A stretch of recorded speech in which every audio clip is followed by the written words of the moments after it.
The media go nuts over a meme of President Trump giving a Medal of Honor to a dog. Drag queen story hour goes awry in Minnesota. Who could have thought? And the left celebrates censorship. I'm Ben Shapiro. This is The Ben Shapiro Show.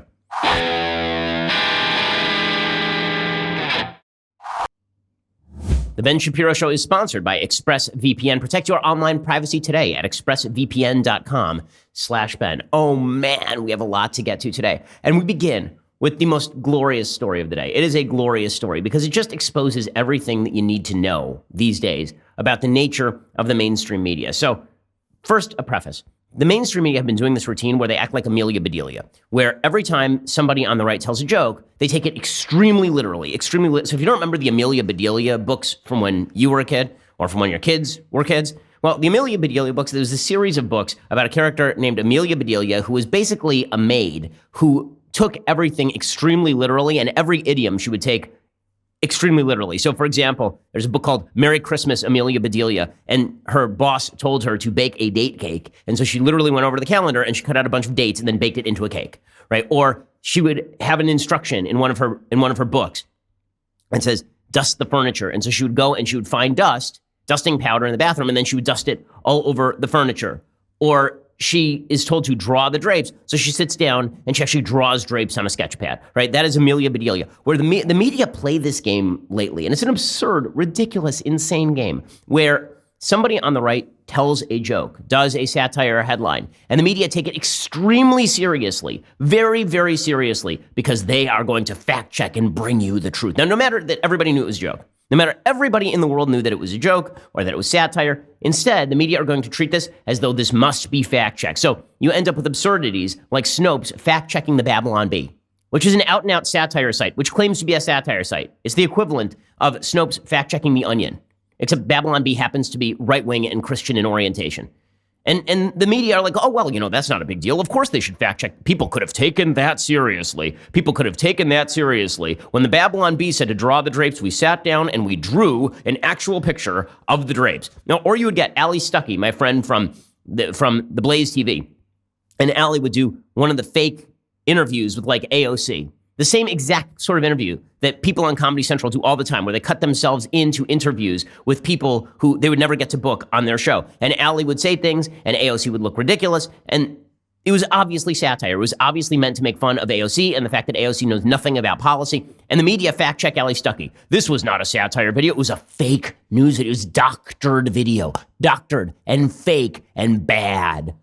Okay, well, the latest iteration of this stupidity comes courtesy of none other than our wonderful social media team over at the Daily Wire. So first of all, shout out to our social media team at the Daily Wire. They are just incredible. Their meme game is spot on. They're really, really good at what they do. So all this week, Americans have been celebrating the heroism of a dog whose name has now been declassified as Conan, which is just the best. So this dog, Conan, is a very, very good doggie. This is the best doggie I have ever heard of. This doggie went into a cave after al-Baghdadi, Abu Bakr al-Baghdadi, the head of ISIS, and was ready to take down Abu Bakr al-Baghdadi and scared Baghdadi so much that he promptly blew himself up, just incinerated himself.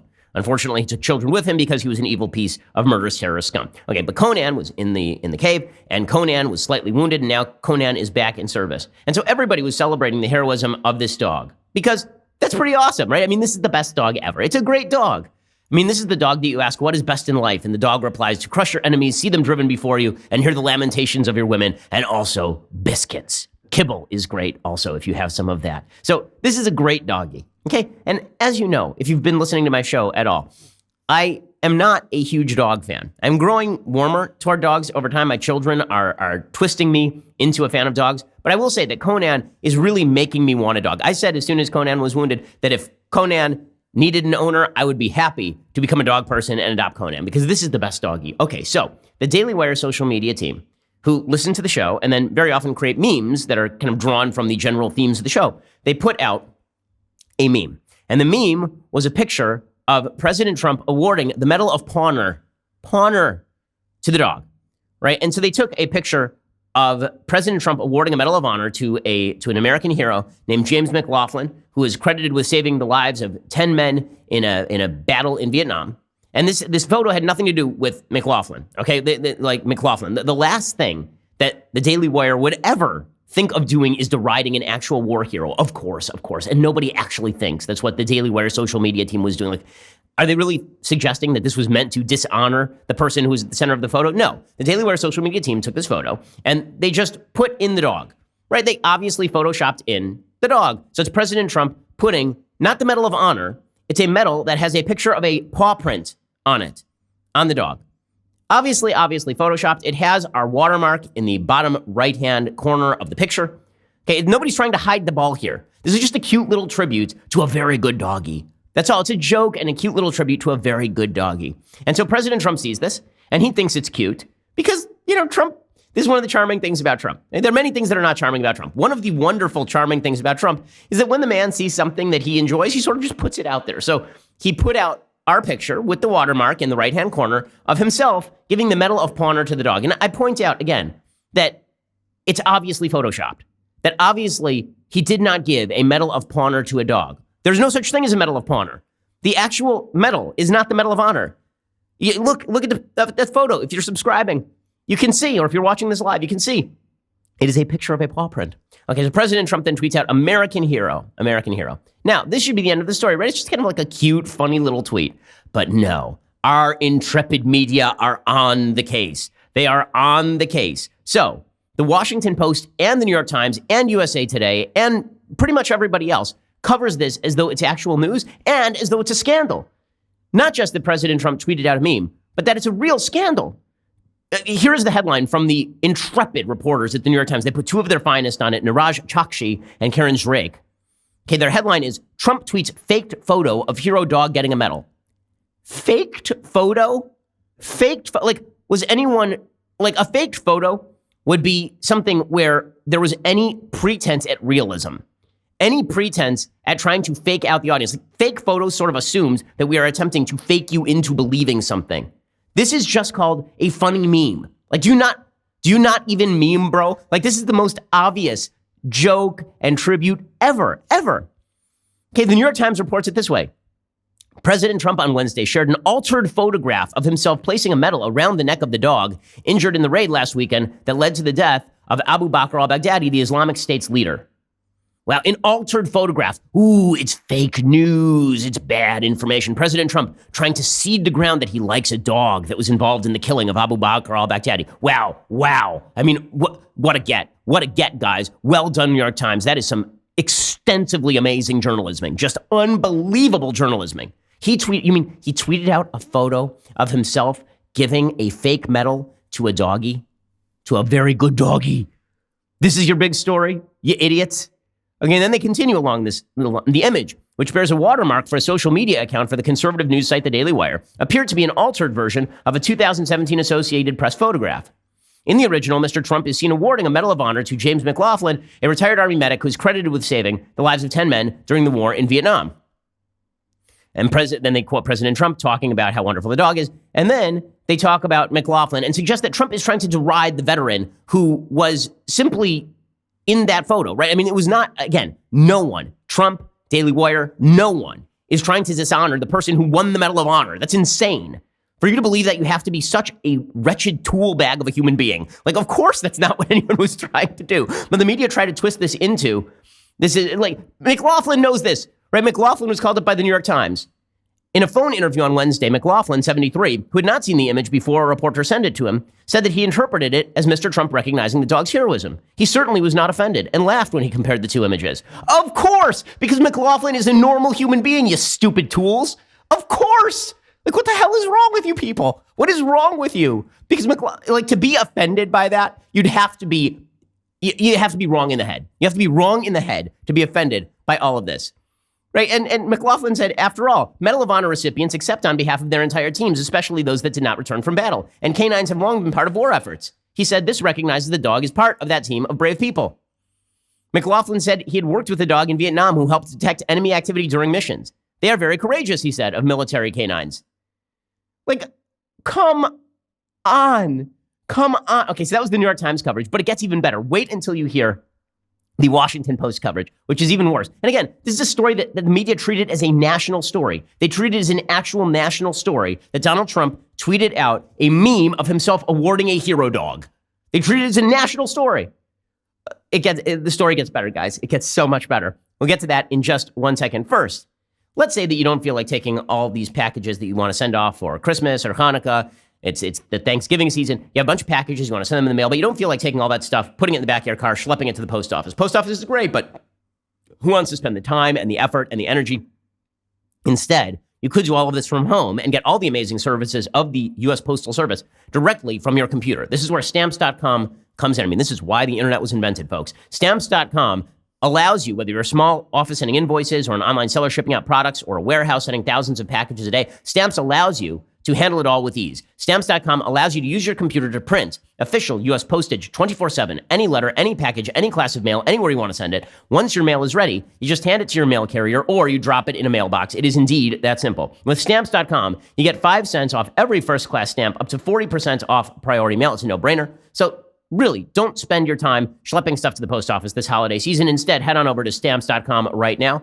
There's no risk. My promo code Shapiro allows you to get a special offer that includes a 4-week trial plus free postage and the digital scale, which is an awesome deal. No long-term commitments, no contracts. Using our code, you'll be saving money and supporting the show. That's always important, obviously. Let the advertisers know we sent you. Go to Stamps.com, click on that microphone at the top of the homepage, type in Shapiro. That's Stamps.com. Enter promo code Shapiro. Stamps.com. Never go to the post office again. Okay, so the story gets even better.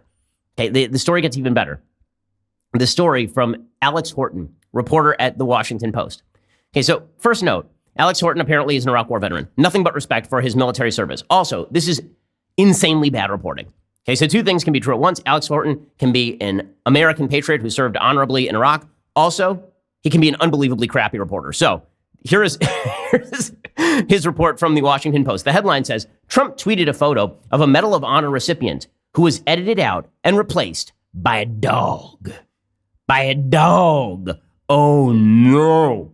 Then it says, in a somber White House ceremony in July 2017, President Trump draped the Medal of Honor around the neck of James McLaughlin. He was credited with saving the lives of 10 men in a brutal days-long battle in Vietnam. And Trump told the former Army medic that we are in awe of your actions and your bravery. On Wednesday, Trump posted a photo of that moment with McLaughlin's image replaced by that of a dog.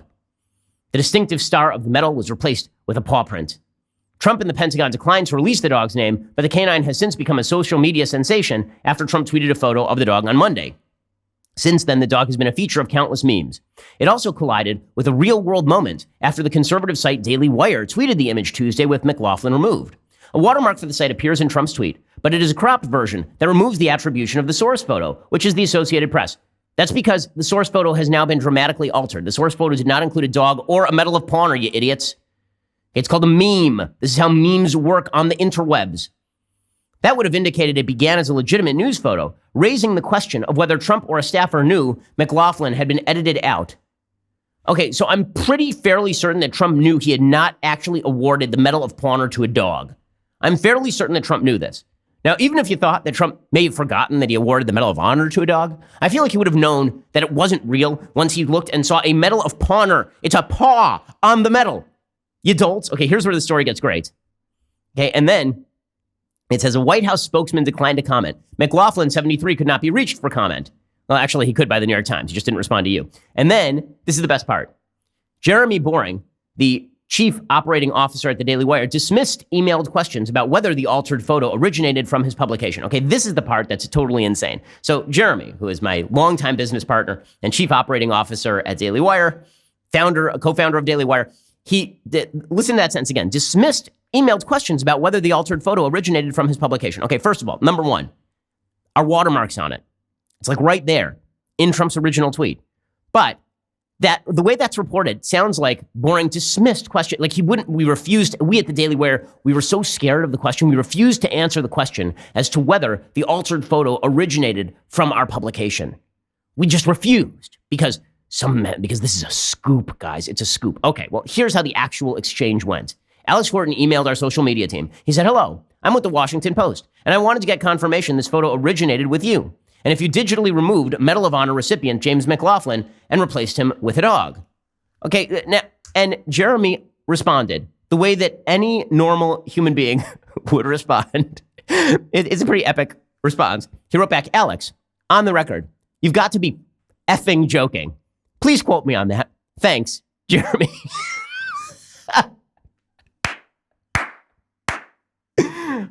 We jokingly called Jeremy the God King, but he definitely was great there. That's spectacular stuff from Jeremy. You've got to be effing joking. Please quote me. By the way, I didn't see this until like hours later because I'm over here in Israel, and this is just the best. You've got to be effing joking. Because correct, you've got to be effing joking. You're fact checking whether a photo of a dog being awarded the Medal of Honor is real. You're expending reporter dollars on this stuff. What? And then it was reported by the Washington Post as Jeremy dismissed emailed questions about whether... No, he didn't dismiss emailed questions. He dismissed your stupid question. He dismissed you. He didn't dismiss the question. He dismissed you. He said, you've got to be... Like, there's no way to read that as Jeremy saying, we have no comment. We issue no comments all the time here at the Daily Wire. Like, it's a thing that everybody does in the media. That happens. If we wanted to no comment, you know what we could have done? No comment. Instead, Jeremy explicitly said, please quote me. You have to be... Please quote me. You have to be effing joking. Correct. But I'll get to the deeper thematic here because there actually is something deeper and kind of disturbing here in this story. It's embedded in a very funny story, but there is something that is well worth discussing. I'm going to get to that in just 1 second. But first, you walk into your home sometimes and you're like, I replaced the furniture, repainted the walls, but something still looks dingy about this place. Well, probably it's because you haven't thought about the window coverings. Who thinks about window coverings on a routine basis? But good blinds are to a home what a sharp tie is to a suit. It brings everything together. Going blind shopping is not something that I dream about doing. I'm like, oh man, I'm going to get up today. I'm going to go blind shopping. But if you go to blinds.com, you can make it really fast and really easy, which is why I enjoy using blinds.com. With 15 million windows covered and over 30,000 five-star customer reviews, blinds.com is America's #1 online retailer for affordable, quality custom window coverings. Blinds.com makes the whole experience fast and easy. Plus, every order gets free samples, free shipping, and a free online design consultation.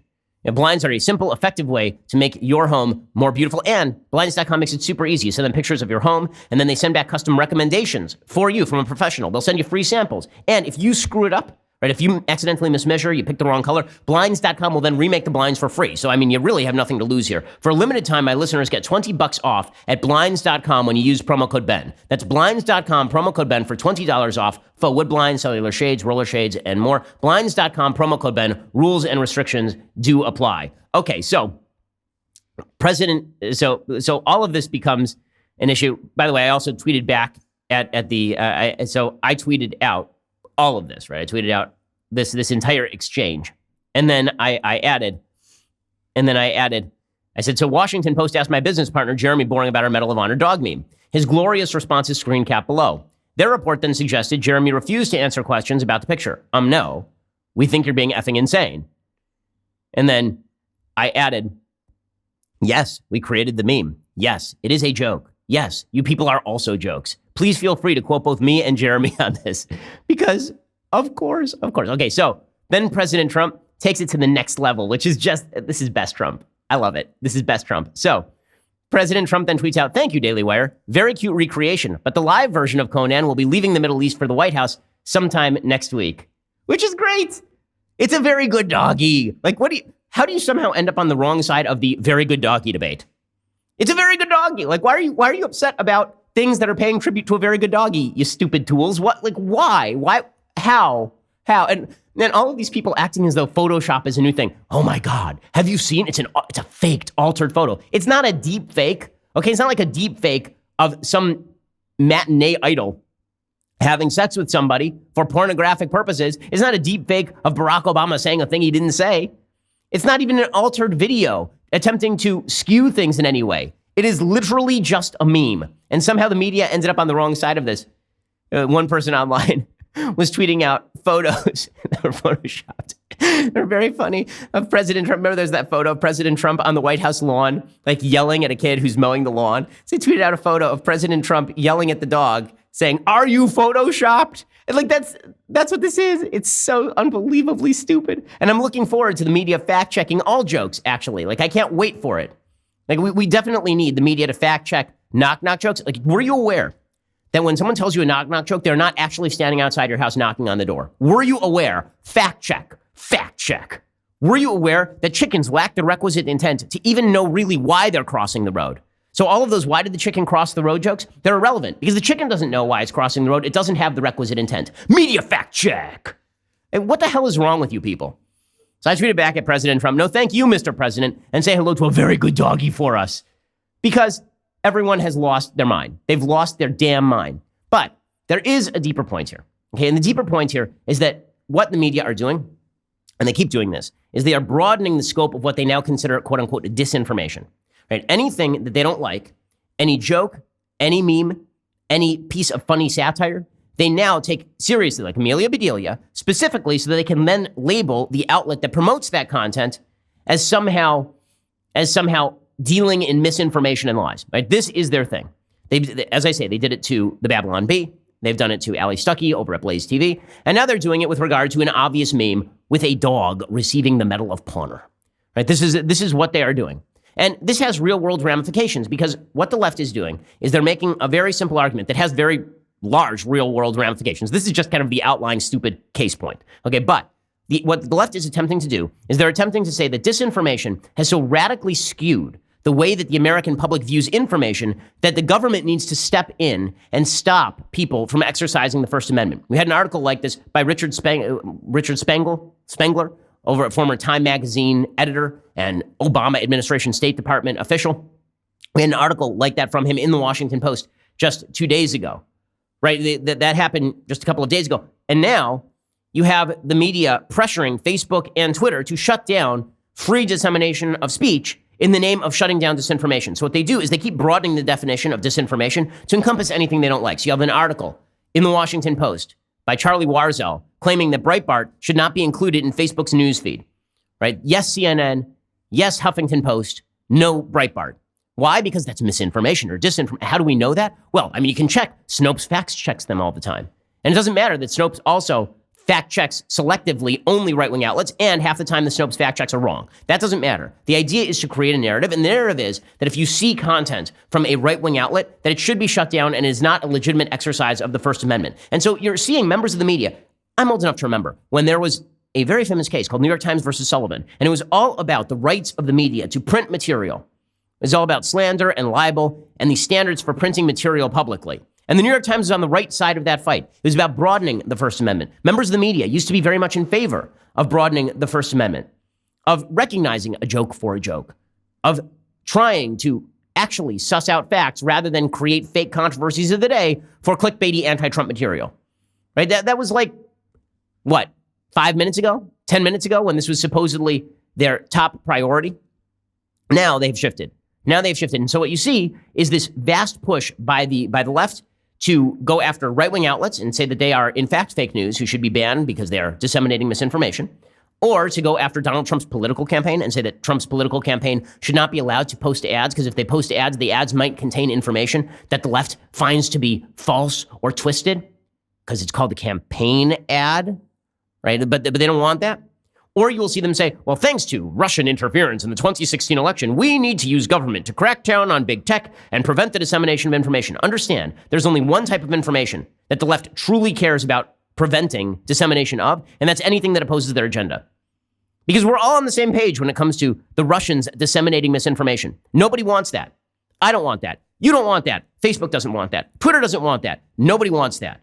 But that's not the real agenda. The real agenda is shut down all the speech I don't like. Shut down the quote-unquote hate speech I don't like. Shut down the political speech that I feel like is misinformation. Sure, it may be factually correct, but it's couched the wrong way. I'll get to the real-world example of this happening over at the New York Times. Again, used to be the bastion of free speech, but not anymore. We'll get to that in just 1 second. First, let's talk about communication. Right? Communication in marriage is extremely important, but in certain topics, it's kind of challenging. One of those topics is sex. Well, if you are suffering from erectile dysfunction, the fact is that you may feel the necessity to keep that kind of secret. It's kind of embarrassing, but you need to get it solved. So what do? You head on over to Roman. With Roman, you can get a free online evaluation and ongoing care for ED, all from the comfort and privacy of your home. The doctor will then work with you to find the best treatment plan. If medication is appropriate, Roman will ship it to you with free 2-day shipping. The whole process is straightforward and simple and discreet. Getting started is really simple. Just go to getroman.com/Ben and complete an online visit. Erectile dysfunction used to be tough to tackle. Now there is Roman. Complete an online visit today to connect with a doctor and take care of it. Just go to getroman.com/Ben to get a free online visit and free 2-day shipping. That's GetRoman.com/Ben for a free visit to get started. GetRoman.com/Ben. If you got a medical problem, just get a medical solution rather than letting embarrassment keep you in a bad position. Go check them out at GetRoman.com/Ben. GetRoman.com/Ben. Okay, so what are the real world ramifications of all this? It's the call by members of the media to shut down dissemination of political information on social media websites. It's the call by members of the media and some members of the Obama administration to actually curb the First Amendment and rewrite it. And the way, again, that they broaden this out is to go after even stupid examples of quote unquote fake news, like a meme of the president tweeting out himself giving a fake medal to a dog. Right? You just keep broadening this thing out. That's the goal here. And so here's where you end up.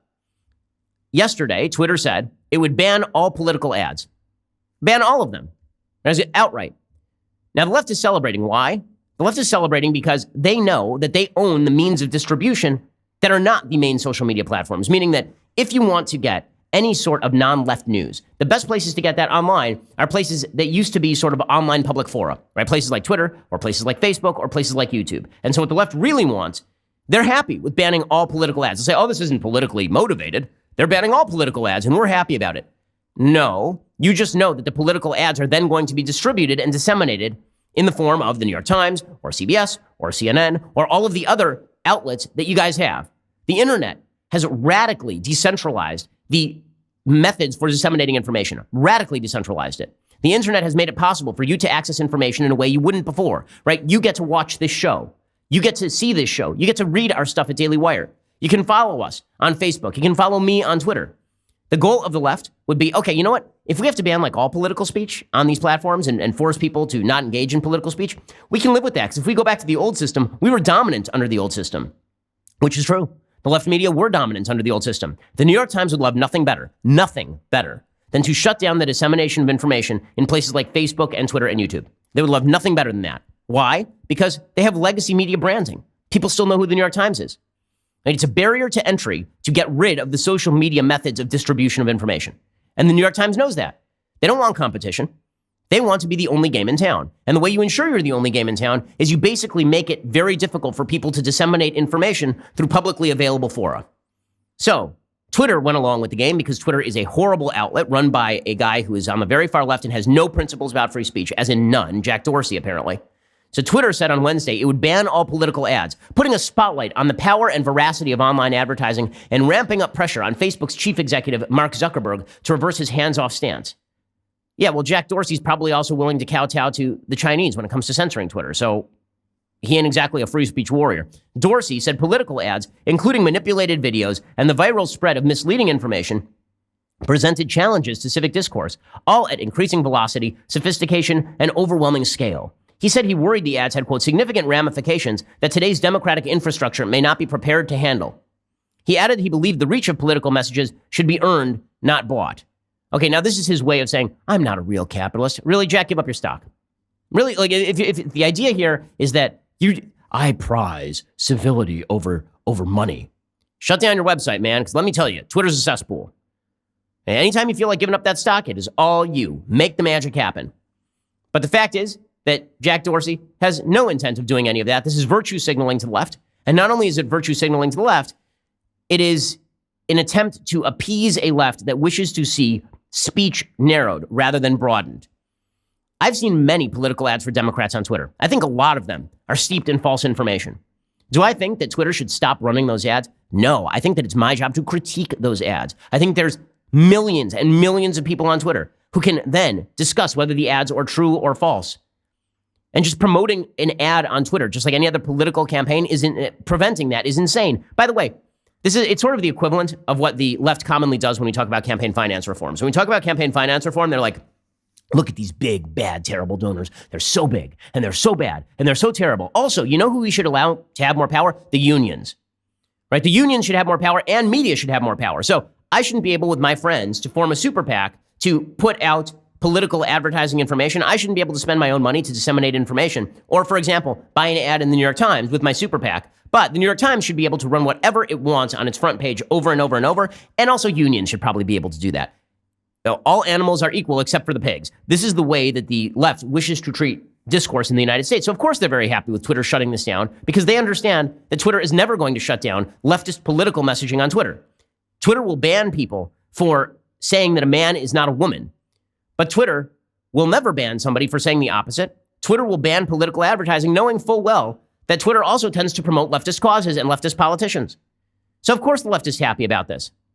But the media is setting this up as a clash of principle. You know what? It is a clash of principle. It turns out that some of these outlets want more speech and some of these outlets want less speech. And it's kind of amazing for Twitter, a supposed free speech outlet, to be curbing political ads in the name of we're going to fact check it now.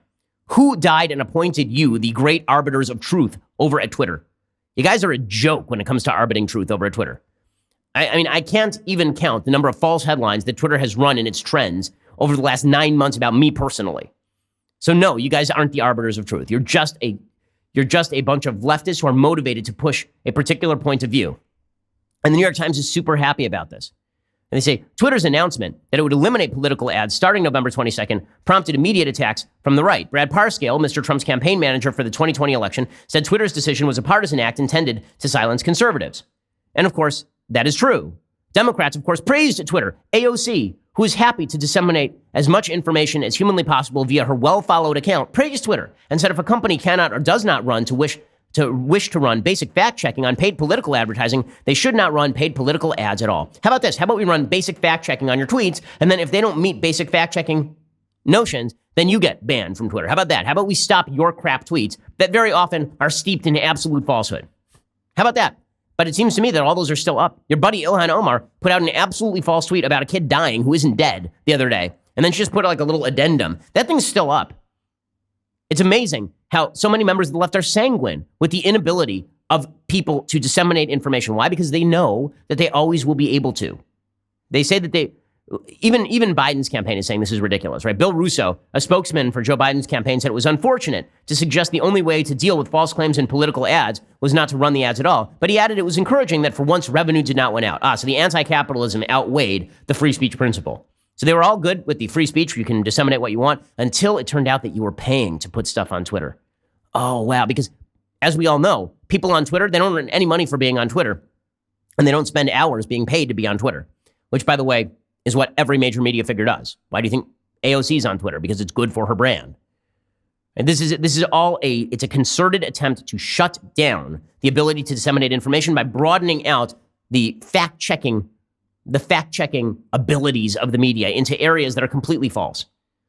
It's gaming the system, in other words. And the left is fond of doing it, and now they're trying to leverage it against Facebook. And as I say, you get complete anti-free speech fools like Kara Swisher writing pieces on this today at the New York Times. Your move, Facebook, is what Kara Swisher writes. By the way, the other day, she suggested she would like to head up the appeals board over at Facebook so she could determine what stuff to kick off. This is the same Kara Swisher who, in a conversation with Susan Wojcicki, suggested that she would love nothing better. She said, I understand you can't really do it, but I would love nothing better than to see Ben Shapiro booted from YouTube because my son watches his videos. I definitely trust her with free speech. I've never suggested that Kara Swisher should lose her job or be booted off social media or be restricted in any way from disseminating her content. But this lady is the greatest and wisest among us who is going to dictate how you get your information. So it starts off with like these simple, stupid fringe stories about the media going nuts over a doggy photo. But that's not really what this is about. What this is really about is exaggerating the threat of misinformation, assuming that you are a moron who is incapable of assessing your own sources of information, and then saying, well, you know what? I understand. You're dumb. You're dumb. You didn't get that dog photo wasn't real. You didn't get it because you're dumb. So here's what I'm going to do. I'm going to stop all that information from even hitting your eyeballs. Instead, you'll see the stuff that I think is true. Normally, we would call this censorship. On the left, this is called freedom of speech because language has been completely inverted. Okay, we'll get to more of this in just 1 second. First, let's talk about your sleep quality. So I am abroad right now, and that means I am desperately missing my Helix Sleep mattress. I'm sleeping on a mattress. It ain't great. My sleep quality has not been fantastic, but Helix Sleep, when I get back, I am lying on that Helix Sleep mattress after that 16-hour flight, and I am just going to doze. It's going to be fantastic. Why? Well, Helix Sleep personalizes a mattress for you, right? We live in a personalizing of product time, and Helix Sleep is at the very forefront of this. Helix Sleep has a quiz. It takes just 2 minutes to complete. It matches your body type and sleep preferences to the perfect mattress for you. No matter how you sleep, on your side, on your back, hot sleeper, whatever, Helix can make what your body needs. Just go to helixsleep.com/Ben, take their 2-minute sleep quiz, and they will then match you to a customized mattress that will give you the best sleep of your life. For couples, Helix can even split that mattress down the middle, providing individual support needs and feel preferences for each side. They've got a 10-year warranty. You get to try it out for 100 nights risk-free. They'll even pick it up for you if you don't love it, but you definitely will. Check out helixsleep.com/Ben for up to $125 off your mattress order. Again, helixsleep.com/Ben and get $125 off. They've got a 10-year warranty, by the way, so again, and you get to try it out for 100 nights risk-free. You really have nothing to lose. Check them out, helixsleep.com/Ben. Okay, we have much more on this topic, plus the extent to which censorship is being taken by the left. I mean, this is a scary time for the First Amendment and for free speech attitudes in general. Forget about government censorship. For free speech attitudes, it's a very dangerous time in the country. We'll get to more of that in just 1 second. First, head on over to dailywire.com. As I've been saying this entire show, the left wants to use these social media platforms to shut down information that you want and that you need. And this is why you should go subscribe over at Daily Wire. There are too many people on the left who would like to deplatform Daily Wire, who would like to deplatform me, who would like to deplatform our other hosts. This is their goal in life. They spend every waking moment trying to figure out how they can go after our advertisers, how they can convince social media outlets to dump us. And this is their thing. The way that you fight back against that, I get all sorts of letters. How do I fight back against left? Honestly, it sounds self-serving, and in a way it is, but the fact is we are bringing you information that you want. Obviously, that's why you're listening to the show. Go subscribe over at dailywire.com. $9.99 a month or $99 a year brings you this. The very greatest in beverage vessels, the leftist here is hot or cold tumbler. I also want to remind you that the Daily Wire's app is finally here, and it is fantastic. I mean, it's really great. If you're a subscriber, you can now access all of our content, including articles and Q&As and all the good stuff when you just download that app. All access subscribers get the new exclusive discussion features. You can talk with me. You can talk with our writers, our other hosts. The app is available on Apple and Android, so download it today. Become a subscriber. Come join the fun. Plus, if you subscribe, you also get our fantastic Sunday special on Saturday. This week's Sunday special features Peter Robinson, who is over at the Hoover Institute and also happens to be the guy who wrote the Tear Down This Wall, Mr. Gorbachev speech. So go check that out. It really is fantastic. This is a pet peeve of mine. We're not allowed to say that our side won the Cold War. It just ended. Well, let me point out one thing. The United States is still here, and the Soviet Union went defunct. We won. It's really first-rate stuff. I think you're going to love it. Check it out this Saturday if you're a subscriber, or Sunday if you are not. Also, go check us out over at dailywire.com. Please subscribe. We really appreciate it. We are the largest, fastest-growing conservative podcast and radio show in the nation.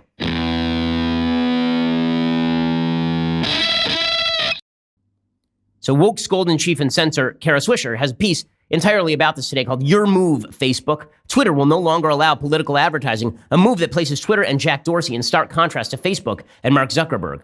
That's one small step by Jack, one giant leap for tweet kind. It's not as significant as a man conquering space. Yeah, see, a man conquering space was about achieving something. This is about shutting down political speech. So yeah, those aren't the same, it turns out. But Twitter's chief executive, Jack Dorsey, moonwalked into the digital future on Wednesday with a move that was both unexpected and inevitable. In a Twitter thread, of course, he declared that the company would no longer allow political advertising on Twitter globally. Why not just extend it? Why not just say no political speech on Twitter globally? Because you know the next step, it's going to be that powerful people in the media on the right are, quote unquote, disseminating false information. They need to be kicked off Twitter. That is the next step. And it starts with the paid political stuff because, after all, they can rip Twitter for being corporate-driven and profit-driven. But it's not going to stop there. Kara Swisher has made clear over and over she doesn't want it to stop there.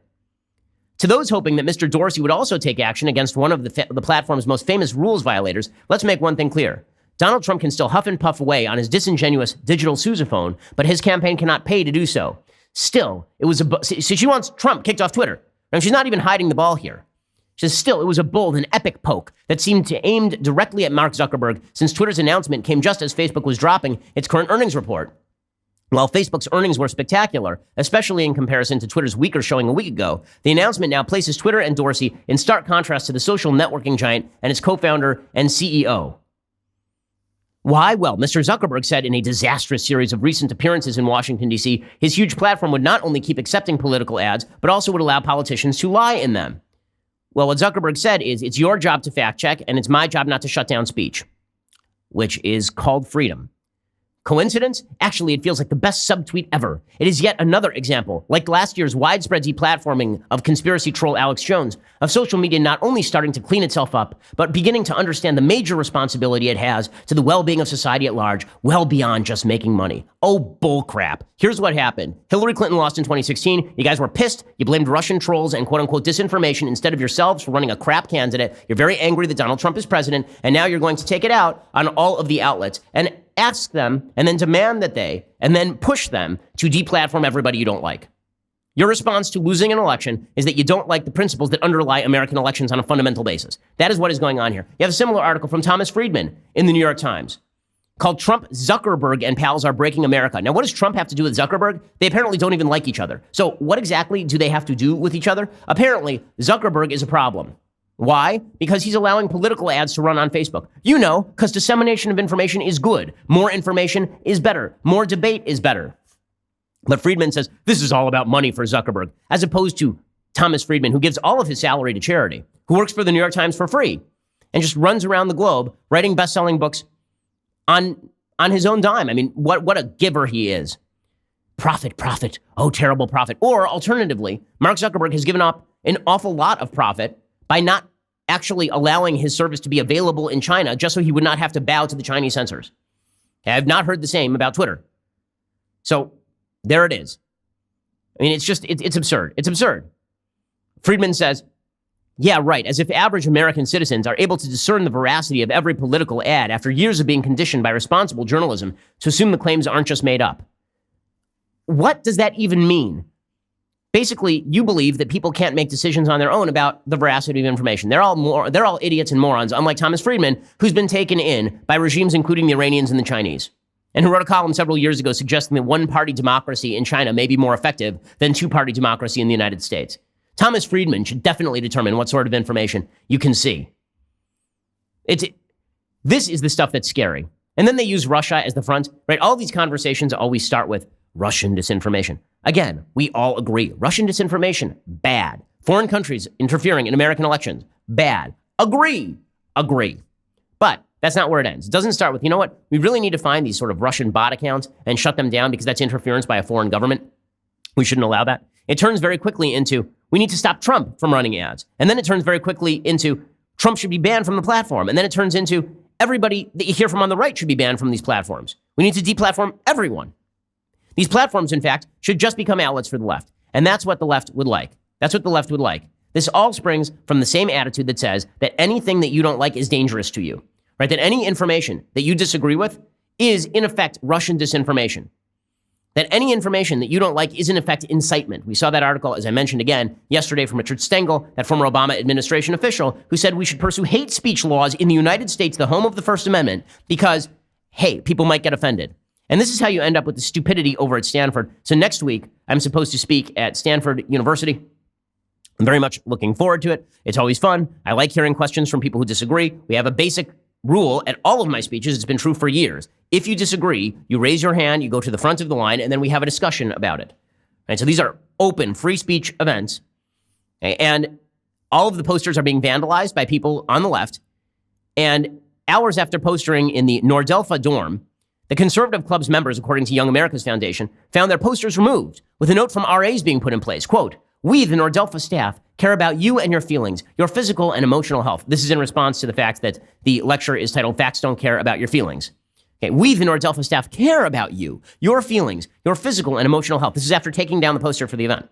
And this isn't in response. It's not next to the poster for the event. It's they took down the poster for the event, and then they replaced it with a note saying that they care about your feelings. Right, so I can't think of a better metaphor than that. Taking down the poster that says facts don't care about your feelings and replacing it with a note that says we care about your feelings and we do so much that we are going to remove material you don't like. I say you matter and are welcome here in this space. We welcome and center the voices that some may wish to specifically marginalize and target, and that we support Black people, people of color, non-binary folks, LGBTQIA folks, Muslims and Jews. People from diverse backgrounds learning and flourishing together is what makes Stanford and Nordelpha special. Thank you for being you. You are a star, and don't let anyone tell you you're not.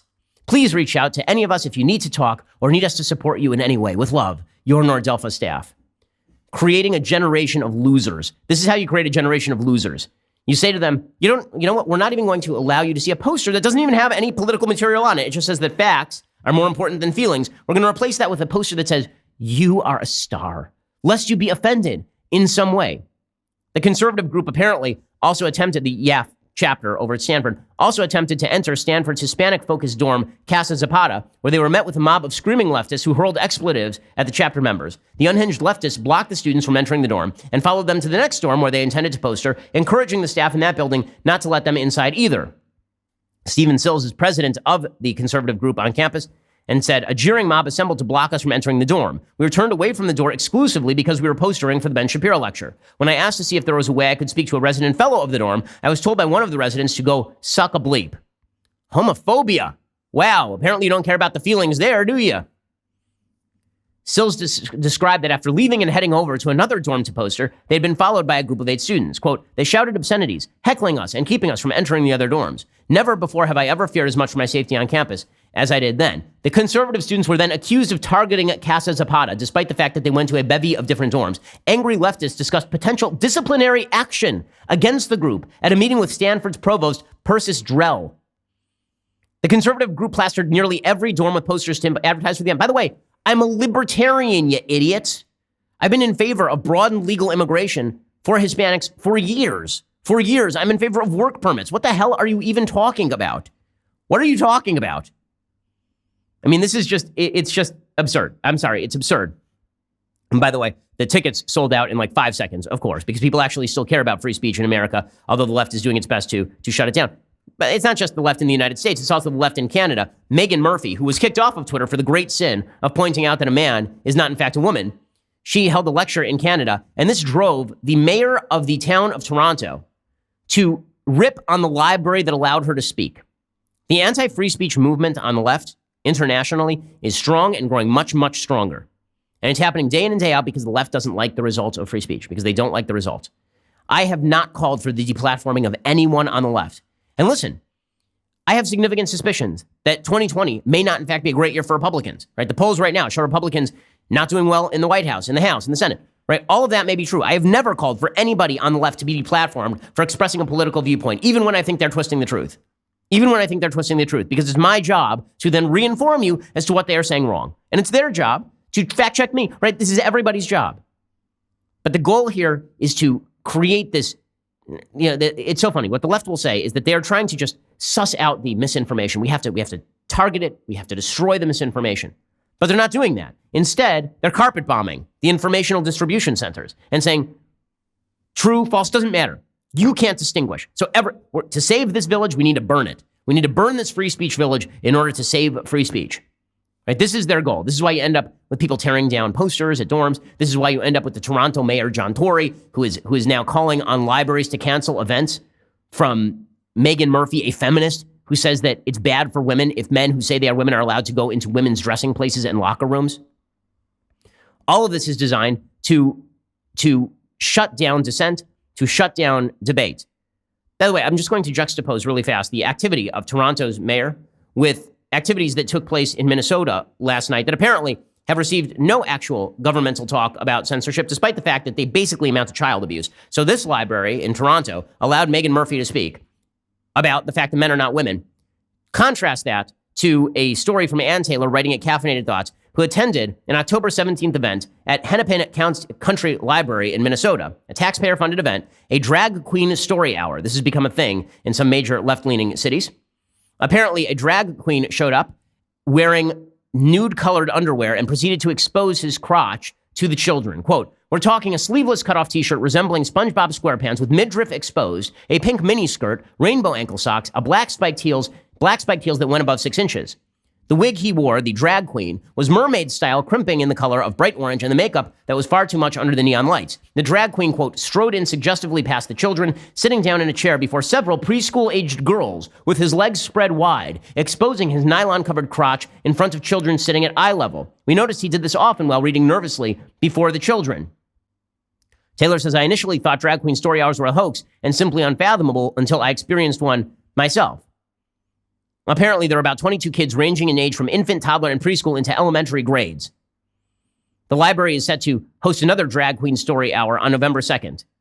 Now listen, I think that libraries should be allowed to host these things. I think parents are morons for having their kids there. I think that parents are doing an act of deep disservice to their own children by exposing them to sexualized performances at a young age. I think that's child abuse. I think that if the library has found a way to desexualize a drag queen story, which I don't see any way to do that, but if you find a way to do that, free speech, more power to you. But the fact that the left wants to shut down Meghan Murphy for saying men are not women, but celebrates Drag Queen Story Hour and then condemns anyone who condemns Drag Queen Story Hour, tells you everything you need to know about the censorious left. The Hennepin County Library told The Blaze the program is relatively new and it is unfortunately making mistakes. Oh, unfortunately making mistakes. They say most storytime performances involve a performer in brilliantly colored costume and theatrical makeup. They read books and share songs about characters who are different in some way and who learn to accept and celebrate differences in themselves and others. Now, again, I think that there are plenty of ways that you could do that. You could dress up as a dog and do that, right? But instead, you're dressing up as what is inevitably and inherently a sexualized performance piece when it comes to drag. Drag is inherently sexualized. I've yet to hear a great argument that drag is not inherently sexualized. I mean, it just, explain the argument to me. Really, I'm waiting to hear it. But in any case, they said partway through this year's schedule, we realized the need for a performer dress code. We followed up right away with each of the performers to ensure that their costumes are appropriate for the audience and activity. Now, listen, I think that people have the prerogative not to get involved in this drag queen story. In fact, I think that they shouldn't. I think that parents should not take their kids to it. I think the constituency for this thing should be zero. But I'm not calling for censors to shut down drag queens. I think that if it's child abuse, if it's sexualized, then again, that's a criminal violation. That's a different thing. But the fact that libraries all over America and in Canada are really pushing Drag Queen Story Hour, but mayors of Toronto are coming out and saying, well, we can't have somebody saying a man is not a woman. That tells you everything you need to know about the censorious left. They're extending this to the social media sphere. The goal, once more, shut down the dissemination of information. That is what they want. Because when the dissemination of information is equal, it gives a better shot to people who are not in the monopolistic left. And the left did have a monopoly on information up until the last 20 years or so. My friend and mentor, Andrew Breitbart, used to say that the internet was the greatest leveling force in the history of media, which is, of course, why mainstream media wants to bring all of that back in, rein all of that back in. It starts with dumb things like fact-checking dogs being given medals by the president, and that's not where it ends. Okay, so it's time for a quick thing that I like, and then we'll do a quick thing that I hate. So, quick thing that I like. This is kind of some fascinating polling. So there is some new polling out that shows that President Trump is actually running extremely competitively with the Democrats in this race right now, but with a huge percentage of Americans saying they don't know. According to Morning Consult, former VP Joe Biden only leads Trump 41 to 36. Basically, Trump is always between 35 and 37% in all of these polls, but a lot of the Democrats have now dropped below him in these polls because people are not sure about these Democrats. They're too radical, and they're promoting an agenda that nobody likes. Bernie Sanders is only up 39-37, which is margin of error. Elizabeth Warren is actually down 36 to 35. Kamala Harris is down 36 to 31. Buttigieg is down 35 to 29. Now, again, that's a huge percentage of the population that says they don't know, but that gives Trump time to redefine himself and to define the left, which is obviously what he should be doing today. He should be spending all of his time doing exactly that. Okay, time for a quick thing that I hate. Alrighty, so big story today out of Paul Sperry at Real Clear Investigations. He apparently has uncovered the identity of the whistleblower who triggered this whole Trump-Ukraine thing. Apparently, he has identified the person who's behind all of this. Now, let it be said up front, the content of the whistleblower report is in and of itself troubling enough that people should ask questions. So it doesn't discredit the actual questions being asked, who made the report. But does this appear like initially an act of partisanship as opposed to an act of good faith? Given the identity of the whistleblower, the answer is pretty obviously yes. So according to Paul Sperry, the name of the government official fitting the description that has been given is Eric Shiramella. And I'm going to say his name because I don't think that the whistleblower requires anonymity. I think that we should know what we need to know about the people who initiated the investigation. I don't think anonymity under these circumstances is appropriate. The name of the government official fitting the description, Eric Shiramella, has been raised privately in impeachment depositions, according to officials with direct knowledge of the proceedings. Presumably, this is Republicans leaking, which is bad, but Democrats have been leaking too, so everybody's leaking, right? As well as in at least one open hearing held by a House committee not involved in the impeachment inquiry. Fearing their anonymous witness could be exposed, Democrats this week blocked Republicans from asking more questions about him and intend to redact his name from all deposition transcripts. Real Clear Investigations is disclosing the name because of the public's interest in learning details of an effort to remove a sitting president from office. Further, the official status as a whistleblower is complicated by his being a hearsay reporter of accusations against the president, one who has some indicia of an arguable political bias in favor of a rival political candidate. That's the intelligence community inspector general who said this originally. So what do we know about this guy? He's 33. He's a registered Democrat, held over from the Obama White House. He previously worked with both VP Joe Biden and former CIA Director John Brennan. He's a vocal critic of Trump. Further, he left his National Security Council posting in the White House's West Wing in mid-2017 because people were concerned that he was leaking to the media. He was then returned to the CIA headquarters in Langley, Virginia. A former NSC official said he was accused of working against Trump and leaking against Trump. Apparently, Ciaramella huddled for guidance with the staff of House Intelligence Committee Chairman Adam Schiff, including former colleagues also held over from the Obama era, whom Schiff had recently recruited from the NSC. And apparently, Ciaramella also worked with a DNC operative who dug up dirt on Trump during the 2016 election, inviting her into the White House for meetings, according to former White House colleagues. That operative, Alexandra Chalupa, is a Ukrainian-American who supported Hillary and led an effort to link the Republican campaign to the Russian government. He knows her. He had her in the White House, said one former coworker who requested anonymity to discuss the sensitive matter. Documents confirm that she actually attended at least one White House meeting with Ciaramella in November of 2015. So this has been, this is obviously deeply troubling because it does go to motive, right? It looks like basically a person who hated Trump, who was waiting for the opportunity to jump on the bandwagon of a problem and then blow it up to epic proportions. This wasn't somebody who was like, well, everything is going fine here, and I'm going to wait for a legit crime in order to make a fuss. Instead, it was somebody who apparently was colluding with Adam Schiff in order to come up with this entire whistleblower allegation. It was somebody who was an ardent Joe Biden defender, which is why he found this so inappropriate. Now, does this answer all the questions about impeachment? Of course not. Of course not. It doesn't answer the questions about whether Trump's activity on that call was appropriate, whether Trump was in fact leveraging American taxpayer dollars to specifically go after a 2020 political rival without evidence and without any concern for corruption.